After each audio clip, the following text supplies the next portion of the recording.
Halo, balik lagi bersama saya Dr. Ardi. Pada kesempatan kali ini saya tuh pengen membahas sedikit tentang feeding rules. Karena banyak banget yang menanyakan ke saya lewat box question, DM tentang feeding rules. Bisa nggak sih feeding rules diterapkan untuk anak usia 2 tahun, 3 tahun, 5 tahun? Seperti yang kita ketahui bersama, yang namanya feeding rules itu adalah cara kita untuk mengatur supaya anak yang baru mengenal MPASI, ya kan, itu bisa lebih menerima proses perkenalan makan ini. Kan seperti kita ketahui ya, 6 bulan adalah momen di mana kita mulai menerapkan atau mengenalkan makan. Di situ ada makanan pendamping ASI. Karena apa? Karena usia 6 bulan sudah mulai terjadinya gap, kekurangan antara kalori yang dibutuhkan dengan kalori yang didapat dari ASI. Itu sudah mulai terjadi kesenjangan. Kesenjangan ini yang kita penuhi dari makanan pendamping ASI. Jadi kita mengenalkan konsep makan yang benar, ya kan? Kita ada beberapa kendala yang kita hadapi. Satu, ini hal yang pertama, jadi nggak mudah, ya kan? Yang kedua, lambungnya ini masih kecil, tentu ini juga nggak mudah. Oke. Yang ketiga, fungsi motoriknya juga lagi berkembang. Kita memberi makan kan sesuai dengan perkembangan motorik si anak kan, ya kan? Yang keempat, kita berhadapan dengan lingkungan nih, lingkungan orang tua. Di situ ada mental kita sebagai orang tua, tuntutan orang tua, tuntutan lingkungan, itu kan bukan hal yang mudah itu, ya kan?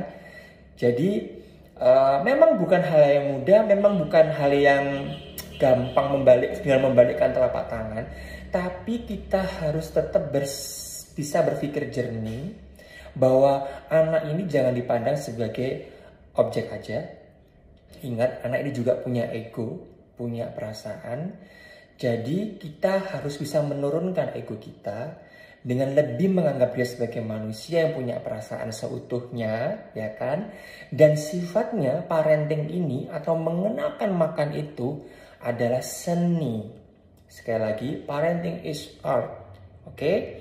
Teori bisa dapat kita, tapi penerapannya ibu bapak harus menyesuaikan dengan kondisi di rumah, ya kan, kondisi si anak dan culture budaya sehari-hari itu mempengaruhi. Contoh dari jam makan. Jam makan itu kenapa kok beda-beda tiap keluarga ya? Karena kan nggak bisa dong kita samakan jam makan saya dengan ibu bapak, nggak bisa gitu. Tapi kita perlu mengatur jam makan itu supaya apa? Kita berhadapan dengan lambungnya dia yang kecil dan masih proses pengenalan. Jadi harus bertahap, ya kan? Kebutuhan dalam sehari kita bagi dalam makanan utama 3 kali, ya kan? Selingannya sekali dan 2 kali. Kenapa selingan ini penting? Karena dia untuk support makanan utama. Karena beda dengan dewasa, beda dengan anak agak gede. Dimana sekali makan sudah bisa makan banyak, kebutuhan dalam sehari contoh ada 100, itu bisa dibagi 30 dalam sehari bisa. Tapi kalau baby nggak bisa. Lambungnya masih kecil, bertahap. Jadi kita masih mengenalkan. Coba ya lihat first impressionnya ketika bayi itu dikasih MPASI. Pasti kan kayak melet-melet, kayak masih kecap-kecap, mencoba untuk apa sih ini, kan wajar ya. Kan nggak mungkin langsung makan lahap gitu. Lah itu kan harus, sedangkan kita punya tuntutan untuk memenuhi kebutuhan nutrisi dalam sehari. Ya kan, dengan tadi makanya butuhnya makanan 3 kali sama makanan pendamping, selingan, cemilan. Itu penting banget cemilan ini untuk support, untuk memenuhi dalam kebutuhan sehari. Kenapa nggak boleh menu tunggal? Karena ASI sendiri kandungannya sudah banyak. Sedangkan tidak ada makanan, satu jenis makanan bisa mewakili kebutuhan nutrisi si anak. Nggak hanya kalorinya aja yang mulai berkurang ketika usia 6 bulan. Ya kan, mikronutriennya kayak zat besi, zinknya, vitamin A itu mulai berkurang. Jadi mulai harus kita tambahkan makanan yang lengkap, ya kan? Teksturnya tetap karena kita mengikuti perkembangan oromotornya dia, motoriknya dia. Jadi teksturnya lembut dulu, naik nanti bertahap kasarnya. Untuk rasa tentu dong, indera pengecapnya dia tuh berkembang dengan baik. Apalagi memasuki usia 8 bulan. 6 sampai 12 bulan itu adalah masa yang kritis. Ini menentukan dia akan jadi anak yang seperti apa. Susah makan, pilih-pilih makan, tergantung momen ini.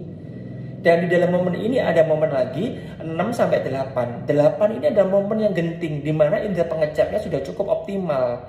Jadi kebanyakan begitu usia 8 bulan, kebanyakan mengeluh, kok mulai susah ya dok? Ya karena memang harus sudah mulai kasar. Ayo nih, rasanya mulai dikenalkan, jangan hambar.